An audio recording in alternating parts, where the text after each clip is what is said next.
Hey everybody, welcome back to another episode of Your Turn with Play Casket with all three of your wonderful hosts, Paraka the Goblin and Ghost, your co-host. And as well, Rusty Bones. And this week we're going to go ahead, there wasn't as many more totally not E3 events. Nintendo finally did theirs. They come right at the end of it. Well, I heard we're getting more stuff's going to get announced too, aren't they? We're not on Nintendo, but other games. Yeah, other studios. I could see that. I have not seen anything come from. Well, I was gonna say Activision, but I was like, yeah, no. Microsoft bought them now, so that's not gonna happen. Man, that's gonna be a bloodbath of just consolidating studios too. Yikes! That's good. No, I mean in just general, the employment's gonna fucking tank too. I think they're gonna close a lot of studios and kind of consolidate them all. That's going to be rough. The Great Tech Massacre. Basically, it's going to get gutted. Whew. Anyway, we're going to probably mention that on another studio time when everything's official and stuff. Anyway, LRG3 did announce they're going to do one in July. Okay. So Limited Run Games got something out there.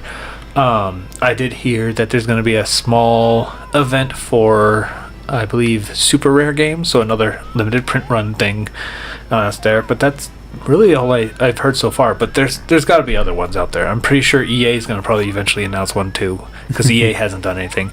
Because EA hasn't came out and was like, hello everyone, I want your wallets, and I'm not going to give you anything for it. Here's another live service. Yeah. Here's another live service where you play as Vader's helmet for no particular reason at all. Yeah. You're like, oh yeah, just give me money, yeah.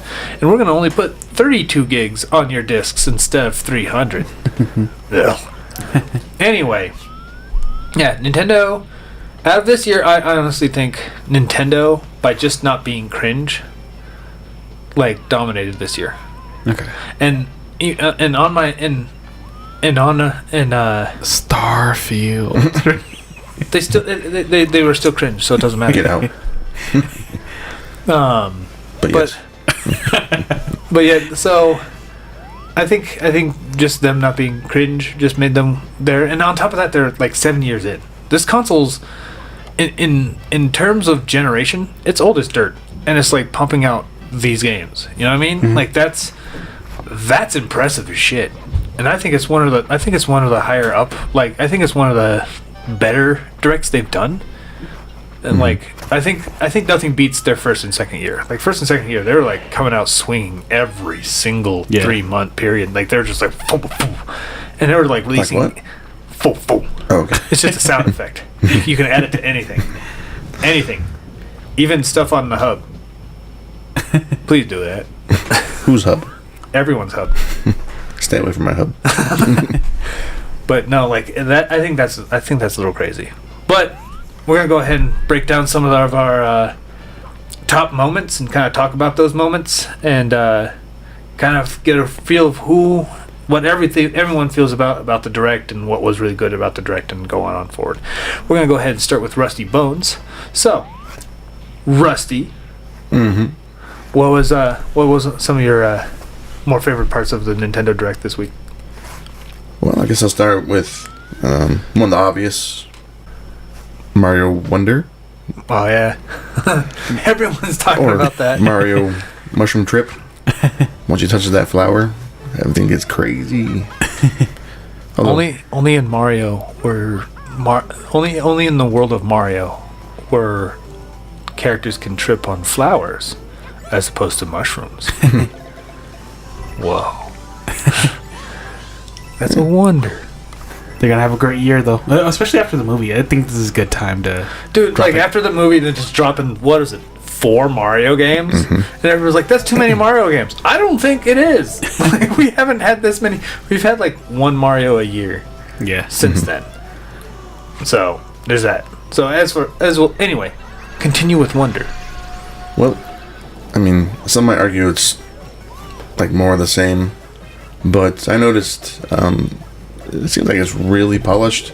They added a lot of character to it, like how he enters and exits the pipe.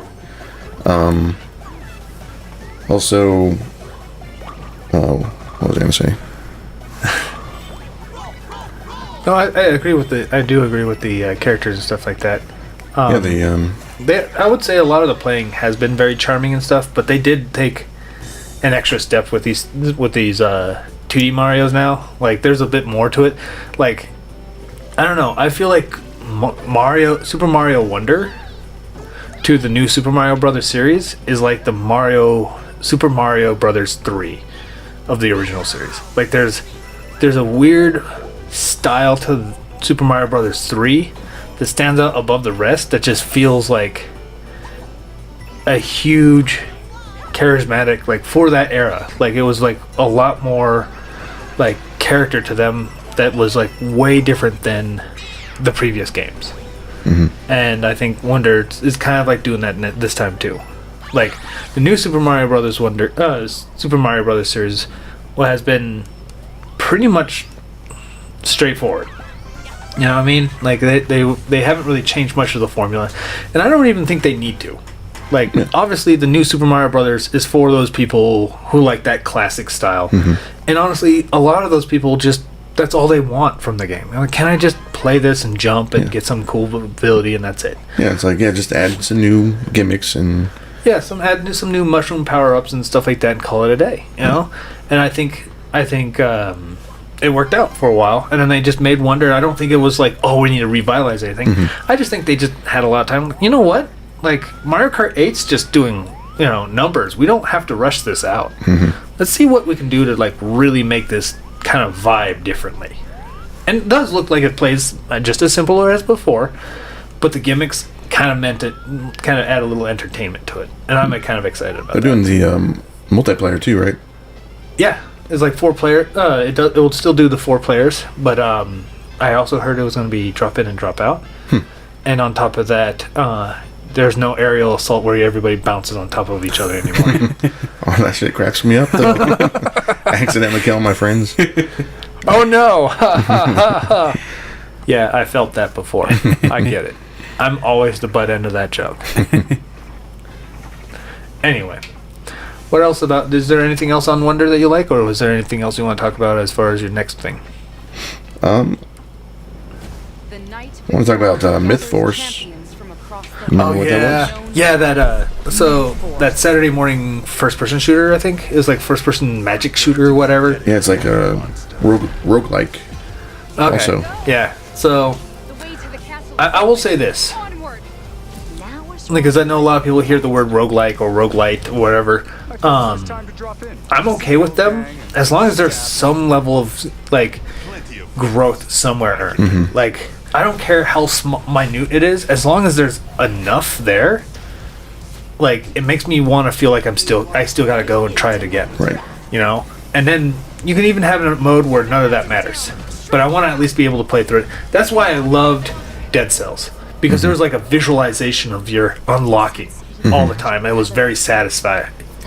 Whereas stuff like Binding of Isaac was just always entirely random. Yeah, you get wiped, and then like the game is over when you lose, which is not fun. Yeah, and but I understood the roguelikes. Yeah, like roguelikes are basically ability to make you design the same 4 levels and play differently every time you play it. Yeah. I can understand where, from a design perspective, it's easier, and from a gameplay perspective, it feels fresh to some degree every time you play it. I can understand it, but there was never growth in Binding of Isaac. I did not like it. Well, you get dud runs. Not to mention, yeah. Like if you don't get the good weapon at the start, you're like, well, or at least something satisfying. Yeah. At least something that can help me enter the dungeons like that too. Yeah. And like at least enter the dungeon was actually appealing on the eyes. Yeah. Binding of Isaac was just ugly. Like, I don't know what was about it, but like it's just ugly. Anyway, yes. Yeah. Myth Force. Mostly just commenting on the art style, because I can't really tell them too much yet about the play style yet. Although from what I saw, it looked pretty decent. Yeah. I'm not sure if either one of you have played it, but have you played the game Sanctum before? No, I don't think so. Okay, so Sanctum is like a first-person shooter tower defense game. You have a couple of characters. I think only like 4 characters and stuff in 2. Oh, okay, I remember it now. Yeah. Okay. The early days of Steam. I'm getting similar vibes to that. That's not even early days of Steam. What you 2012, early days of Steam. You shut your mouth. Yeah, it is.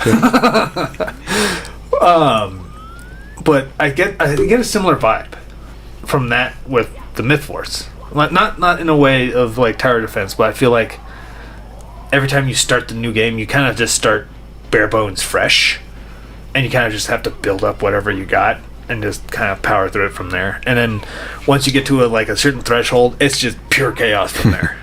That's where I'm getting that vibe from. So, anyway, continue. I need to stop interrupting. No?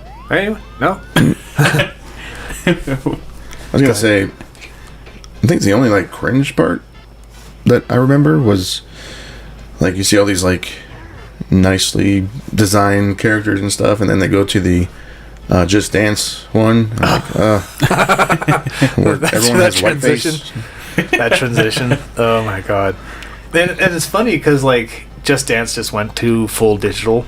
And like they still release like these like digital code boxes. I'm like, dude, that's a lot more of a waste of money. Just stop. Well, it's crazy though, because Just Dance makes a lot of money though. Yeah, Just Dance does make a lot of money. Yeah. Right? I'm just surprised Ubisoft just hasn't made a signed on deal for it to just be a live service endlessly instead of just regurgitating it like it's a Guitar Hero. You know what I mean? Yeah. Like, it's obviously that they're not going to lose as much money because they didn't have to regurgitate peripheral after peripheral after peripheral with Guitar Hero. Mm-hmm. But at the same time, Ubisoft should just sign on and be like, Just Dance, the live service edition, whatever, right? Mm-hmm. But yeah, like they keep doing it, and like it's gotten to a point where like we know what's gonna happen at the next Ubi event. Like, let's be real here, right? But yeah, no, that Myth Force though.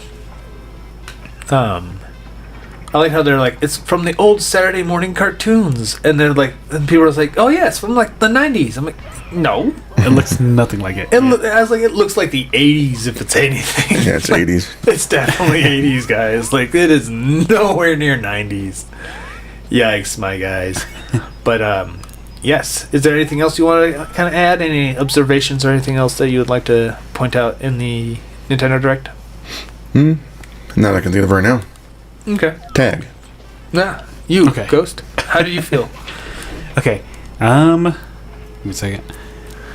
Silent Hope actually looks really good. I was like, Silent Hill? But Silent Hope, it's just like a rogue dungeon crawler, kind of Diablo. Kind of like Diablo, yeah. Yeah, so I'm a stickler for those kind of games, so yeah, I'll take it. I do want to point out, the whole premise of that story is we're not hiring voice actors, basically. That's right. We hired 2 guys.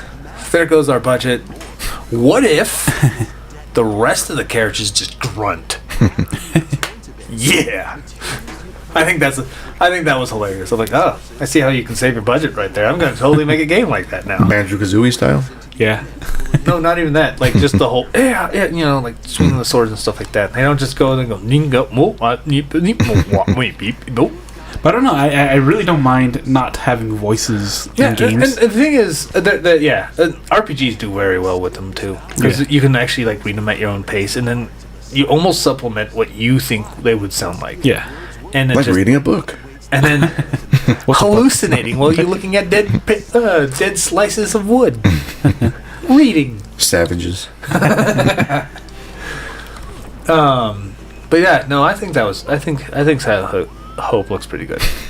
The limited edition kind of looks like Trinity triggers as well. Oh, okay. So you know, if anybody's like kind of on board with those collector's editions. And then Super Princess Peach, I'm kind of excited because I kind of like the Princess Peach DS game. So. Girl power, baby. So I'm not even sure they play like the same. I think this one comes off kind of like a 2D point action 2.5D. Yeah, like because you have more room. You have more room to roam, but not full 3D roam. But I feel like this one's more of a like mystery acting game, if that makes sense. Okay. Like it feels like it's gonna go that direction instead of how Super Princess Peach did, and it was like using your emotions to control shit, which I thought was hilarious. Nintendo should just port that just to say, there you go. Fuck you, it's here. Yeah, it's prevalent now. And then people go like, it's too wrong. That's not what women are like. I'm like, then why are you imitating it, complaining about it? You know? But there's a reason why I like Kirby over Mario because like why I bring this up is because like Peach could float, Kirby could float, Kirby has weapons too, and Peach is gonna have something similar to like an attack. You heard it here, folks. Kirby is Peach. Yes, right. That's exactly. Well, I suck with precision jumping, and then trying to like jump on top of a bad guy. You get touched and you just die. I can't float. Do you not like me as much? It says I'm fleshy, I have weight, and I have mass, and I have gravity just bringing me down. Being tied down to gravity, inferior. But yeah, no, I can see that. I can really see that though. Yeah, it's weird to me. I wouldn't even think that Nintendo would port or release two 2D Mario games at the same time. So I think the Peach game is actually going to be much different than what we're led to believe. And it'd be so great because they didn't show much of it on the direct. Yeah. It'd be funny if like where they cut off, she's like transported into like a Doom sort of game. She's all bloody and just killing monsters. Just like Isabella when they released, what was it, Doom and Animal Crossing? Yeah. Doom Eternal and Animal Crossing at the same time. And like both of those like developers were just kind of like hamming it on one another this entire time, which will probably not happen anymore. I'm pretty sure Xbox will be like, no more funny business. We're trying to kill everyone so we could have monopoly. Destroy these game companies. Software? Yeah, It's software. It's software, but it's owned by Bethesda. Oh, okay. So Microsoft has Doom now. We'll see. Hugo Martin's cool. He'll know what to do. No. Yes, No. I trust him. No. I trust him. Yes. No. Yes. They'll do it until it's no longer beneficial to help the others. Then they're gonna be like, no, and just yank it out from under them. That's just how corporate is. It's always that way. Oh, Hugo Martin says fuck you. I don't know. He's really cool. I'll give him props. Anyway, anything else? Metal Gear and Star Ocean. Metal Gear, cool. I just want 3. Like, I thank God they bring 3 back. It's a code in a box, though, for physical. Just get it on PC. But isn't it coming to PC first? I'm not hard. Like, I don't know the full details. That'd be weird if Nintendo got it first. That would really be weird. Yeah. Well, I mean, like, we got so much stuff releasing now too. It's like they're just kind of like not wanting to compete with their main IPs, so they're just like, we'll just put it on the side here, and if you guys want it, you can download it. Yeah. Still, like, if you're gonna make a physical copy, make it a full physical copy. Yeah, like, I hate that. Here's the thing: I will still pay $80 for a full-on cart Metal Gear Solid. Yeah. Like, if there's a collection, it is $80 because it's on a 64 gigabyte card. Yeah, I will pay that. I will pay that because that means I have everything on the cart for years after the Switch. Yeah. For years and years after I get a new Switch. For years and years and years. If I am 50 years old and I pick up a Switch and I'm like, man, this takes me back, I gotta go and buy it again later. Yeah. You know what I mean? Like, I would pay that. So I pity the guy with the give it a couple years, like 10, 15 years from now, you'll see the guy with the eBay lot with like 20 Metal Gear cartridges because they don't work anywhere. Because you can't download the rest of the games. Yep. I'm gonna be one of those people who makes like pirated copies or something like that and just put the whole thing on the cart and I start selling them in the actual boxes or something. Like, why is it silver? Shh, you shut your mouth. Well, I mean, that's not too far out of the realm of possibility. Now we have repros too, yeah. Yeah, there's people who do those like 30 games in one 64 cart or whatever. Those are shit though. They are. I'm just saying that they do it though. Yeah. I'm not saying they're great. Those things even melt traditional 64 games consoles because they use different tech, and because of that, the 64 just melts. Oh jeez. Like, it just heats up and starts warping and stuff. It's bad. So if you ever have one of those like 30-in-1s, play it on a Retron that actually can read it. Yeah. Like, don't ruin your classic console with it. Like, for the love of God, don't do it. So. And then Star Ocean looks pretty decent. I'm surprised they're actually redoing it instead of just like porting it. Yeah. Kevin Street paid you to say that, didn't he? Yes.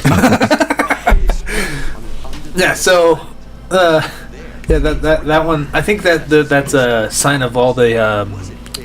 Square said something about the 2D HD thing that they wanted to do, and they have a whole engine for it and stuff now. Because that's nice. And I think Octopath, not Final Fantasy Pixel Remaster. I don't think the Pixel Remasters were done on the engine. Yeah. I think the Star Ocean is one of the first ones to be done on the engine, and I don't think it's going to stop there. Okay. I think we're going to see the original more Star Oceans.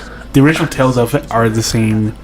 Like, the original Tales of is pretty similar to Star Ocean 2, like, just the way of combat. So, yeah. Give us the OG Tales.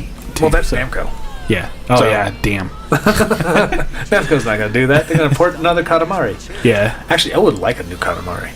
That's an entirely different story. Moving on. But, no, I do think we're going to probably see a lot more. We're probably going to see Star Ocean 1 and 3 as well. I even think that they're going to go to, like, Secret of Evermore, which would be dope. As much as I have that game and stuff, that was one of my favorite RPG stuff. Give me that crap back. I would buy that at a premium. Like, that was good stuff. Just snort it back up. So, anything else? Nah, that's, like, my top 4. Then it's me now. Dun dun dun. Dun, dun, dun. No, so overall, I think it was one of the better directs, like just in general. And like I pointed out, like it's 7 years in, and they're still like kind of like just they're quote unquote winning E3 as it would be. You know what I mean? Like 7 years in. I don't know. Like, that's still crazy. Think, well, I still think the one that couldn't beat it was Splatoon and Smash Brothers. I remember that year. That was fun. Dude, okay, so not only that, but like that was the last time they were at an E3, and that was like when they were doing that live feed and stuff, and you were seeing the lines. Nintendo that year when they announced Splatoon and they announced Smash Brothers in the same year. Yeah, they were the top 2 of the top 5 lines back then. Yeah, and I was like, I hope Nintendo knows what they're doing with a Splatoon and like really send it out there. Yeah, because we didn't know if they were gonna like they may have just like here it is and then that's it. You know, no, they did advertise it huge. Holy crap, that thing took off after that. You know what I mean? So yeah, I think that was like one of the best ones that can't be. Yeah, it's gonna. At least. I think the first year, and there's one of the directs right after ARMS. I think was one of the best ones they did for Switch. Okay. Direct wise, I think the one where one of the first ones where Iwata just came out and was talking about it and stuff like that and how everything's gonna go, I think is the most memorable because it basically kind of set the stage. I'm like, oh crap, I think this is gonna be what Nintendo does going forward. And sure as shit, I was right later on. Yeah. But man, may Iwata rest in peace and his family just be champions in the future, man. Yeah. Like he was ready to sink with that ship if it happened. Like that dude was ready to go. Mad respect for that, because I don't even think the CEO of PlayStation's brand's gonna like that. He would just be like, nope, I'm out, and just hop on off as soon as that ship dumps. So anyway, notable things. I'm gonna go ahead and start with one. The Luigi's Mansion Dark Moon port. Yeah. Not because it's Dark Moon. I have it. It's right over there. I'm not excited about playing it, but it does. It does show what I was being told early on the Switch when they were starting to sunset the 3DS. Yeah. Like they were like nobody really knew what they were gonna do. Nintendo even said, "Look, we're gonna keep the Nintendo 3DS and the Switch. They're gonna be partners and all this stuff." And they didn't know what was gonna happen with the Switch. The Switch took the fuck off. Like it took off so fast that Nintendo, from what we were hearing, was that they're going to sunset the 3DS with basically more or less GameCube ports. They're going to port Luigi's Mansion 1. They're going to port F-Zero. They're going to port Mario Sunshine, and another one that they didn't announce. People suspected it was going to be Pikmin, but nobody really knew if it was going to, because they didn't know if Pikmin can be run with a small screen with many things going on. So nobody knew what the fourth one was, but it was supposed to be 4 major games that they kind of sunset with it, with a bunch of little eShop games and stuff as well. And when the Switch took off, they took those teams, consolidated them into 2 major teams, and had them focus on ports, grab recent stuff and started porting it upwards towards the Switch. Is where we see a bunch of rando ports periodically. Why Kirby's Return to Dreamland got it, why Miitopia got it, why we got the new Super Mario Brothers U Deluxe got it, and Pikmin 3 Deluxe. Like from my understanding, they picked those games themselves, and Nintendo said yay or nay, and then they moved forward. And I think they took those and then pushed forward, and I think this is one of those other games that they're just picking up and you're like, let's just push it forward and go with that. Which sucks for me, because nobody's picking F-Zero and I'm hurt by that. Like, I'm genuine. They're not even that. Nobody's picking Codename Steam either. Yes, I'm going there again. This is a 3DS game. Codename Steam is a 3DS game. This game made Nintendo money. Codename 3DS didn't make the money because the Switch was existent. They could have ported it and made money. I heard you like Fire Emblem Awakening. You shut your damn mouth. None of this Fire Emblem Awakening nonsense. I hate you. You hurt me. You absolutely hurt me.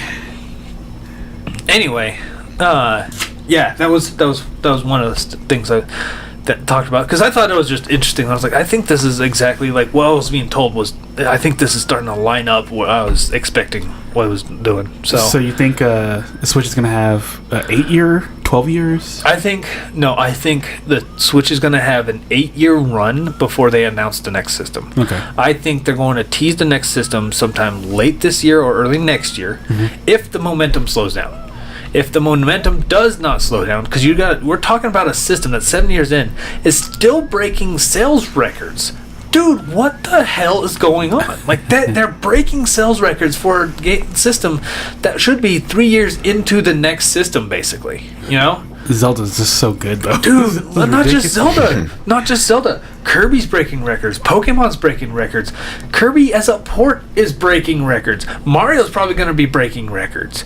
You know, like there's Luigi's Mansion's still selling pretty well and it's breaking records. New IPs are coming out and just breaking records. Like, it's insane. You know, so if the momentum does not die down, I could see them teasing it at the end of the next year. And then announcing it in the 9th year. Okay. They're like, here's what we're going to be doing going forward, and then they're going to release it on the 9th year. And then fingers crossed for backwards compatibility. Dude, it would be stupid. It would be stupid for them not to. Yeah. Like, do you not know how many games are out there that people like? Not only that, people love the cartridge-based system. There's so many people that are collecting physical copies. More for Switch than any of its competitors. Yeah. Nobody wants to buy discs for the PS5. A lot of people don't want to because they don't even have the full game on it anyway. You know? And people keep saying, oh, well, the Switch is horrible because, as we talked about MG's Metal Gear Solid, oh, this is horrible because Nintendo blah, blah, blah. Dude, they're doing that on the PlayStation 5 too. They shouldn't even have that excuse. There's a PlayStation 5 2 now? Yeah. Shit. They're taking the naming conventions from Square Enix now. Can't wait for the PlayStation 5 2 3.2. The Realm Reborn. Electric Boogaloo. So, yeah, so I think that's what's going to happen. But for the most part, I think the momentum's just too insane for Nintendo to just do that now, because that would basically cannibalize their own sales. Yeah. If they announced it now, they would be like, why buy anything right now? You know? But if it's not backwards compatibility, it would destroy that system. It would be the Cinderella story. Like, it would be a Cinderella story. It would just destroy itself. If it's backwards compatible, though, yeah, it might as well just hop on, like, the train just hops on, the new system hops on the train and the Switch train just keeps going. Like, just, it's not going to stop. So. You think they're going to do like a Switch 2 thing, or are they going to name it something completely different? I think the Switch is going to have a completely different naming convention. I think they're probably going to still kind of keep the Switch namesake in there somehow.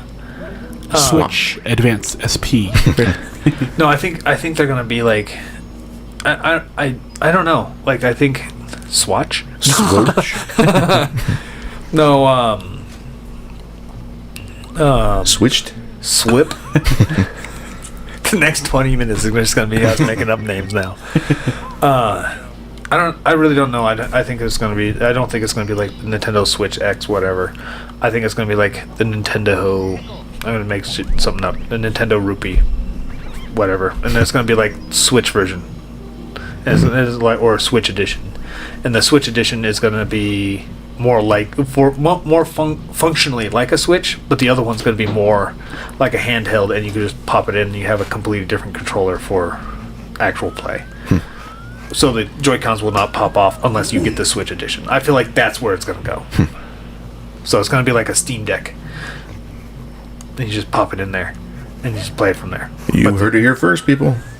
Yeah. Prediction. Watch, if I'm right, this is you know what? This is going to probably be what puts this podcast on the map, is me being right. And then they're going to be like, what other things do you have? I'm like, dude, do you not know what other influences I'm under every time I record this stuff? Not many, just mostly depression. Still. And crack. Yeah, that too. But yeah, like, watch that be the thing, and then they just think I'm a wizard. No. I just know how the processes work. But anyway, back to whatever interesting things I said. Nintendo Direct.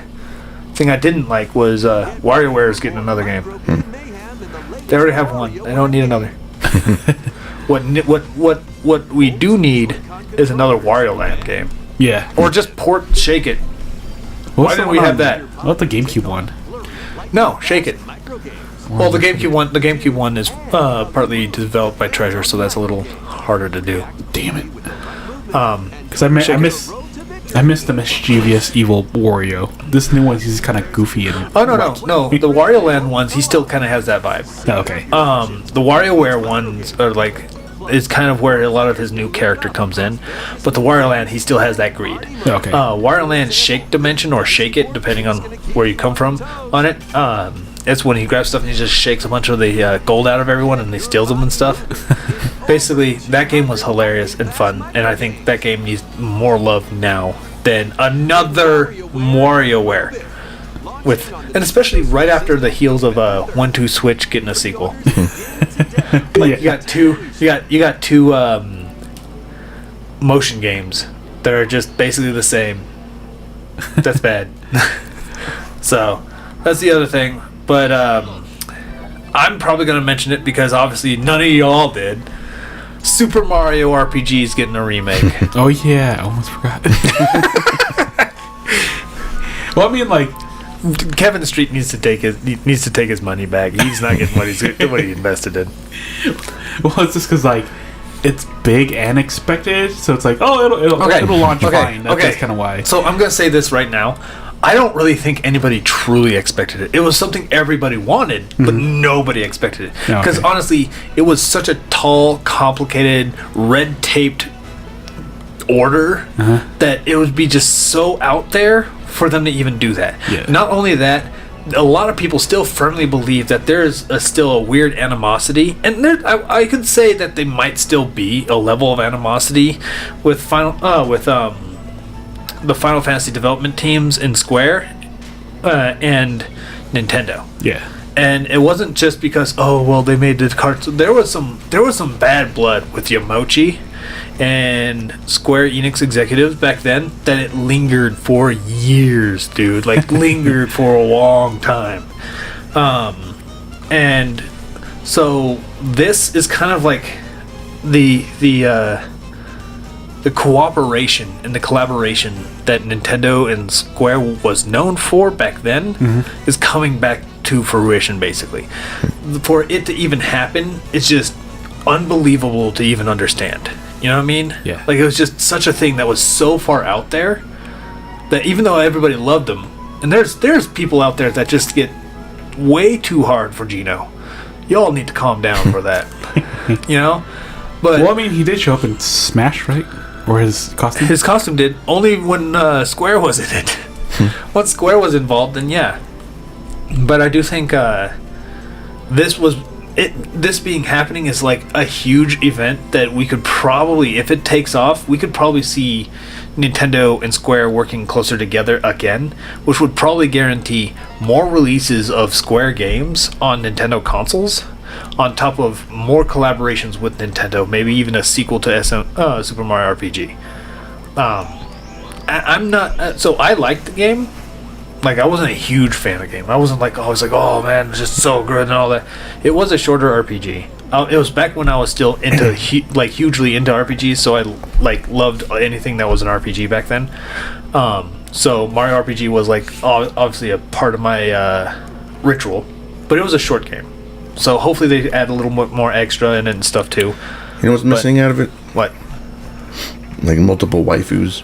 That's what I'm used to. Gotcha. Just multiple gotcha waifus. What, you don't like Booster? You don't like Booster? Or Mallow? Trash. Trash. Absolute. I just need some DLC outfits. But yeah, no, that's the other thing I wanted to mention. Like, and it looks really interesting to like see what else is going to happen with Nintendo and Square Enix going down the line. And in fact, I think even with Nintendo being the weaker console, even when they make a new system, I think Square's probably going to get more devoted to them if this stuff sells very well. From my understanding, Final Fantasy 7 and 8 sold really, really well on the Switch, to a point where like they're like, shit, we should probably port everything else. Maybe they should do physical cartridges. They did. Southeast Asia, they did. Oh, okay. Yeah. So, you know, pick your poison. There's that. That's why I always wait for Southeast Asia stuff. Like, Southeast Asia has to put everything on the cart. It's awesome. I hope that the Batman one gets that type of treatment, or the Metal Gear Solid. So, anyway, let's probably sign off to that. I'd like to thank you all for listening to all of us about our review of Nintendo Direct and how Nintendo won this year's E3 by just announcing games. They could have announced the most mundane games and probably was still won because it was not as like cringe filled and stuff too. So I'd like to thank you guys all for listening, and as always, if you like our content, feel free to like, subscribe, and share. And as always, we will see you on the other side. Hey everyone, this is Paraka. And Ghost. I would like to say thank you for listening to our podcast. If you like our content, give us a thumbs up. Subscribe and share our video with your friends. You can also follow and support us on other social media such as Minds and Rumble. Links in the description below.